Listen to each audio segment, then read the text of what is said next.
Hello mga guys, mga kabugi, mga kapalaw. Andito na naman kami sa resort na aming laging binabalik-balikan. Noong Lunes, nandito ako. Martes, Miyerkules, Huwebes, Biyernes, Sabado. Ngayon, ito ulit ako. Alam nyo ba mga guys kung bakit namin to binabalik-balikan? Dahil meron kaming hinahanap sa tubig na to na hindi namin makita. Pag daw yun ay nakita namin, maraming magpapalaw sa amin. At maraming makakakilala na sa amin. Mga guys, ito lang kami.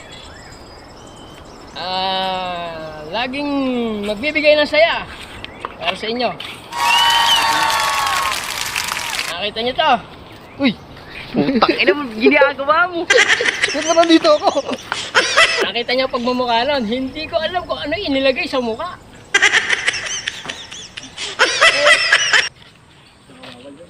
Eto, nakikita ninyo yung mga tanawin na yan, mga bahay-bahay na yan. Yan dati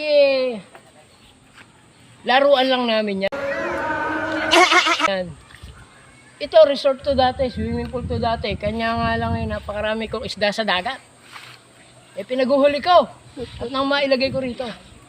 Yun yung hinahanap ko, yung isang isda na yon na hindi ko makita hanggang ngayon.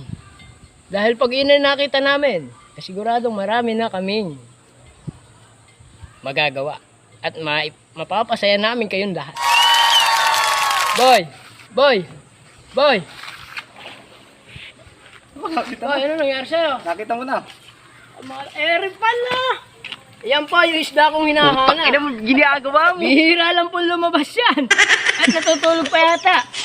Yung mga may hangover. Ay, magulo. Tulog ako eh.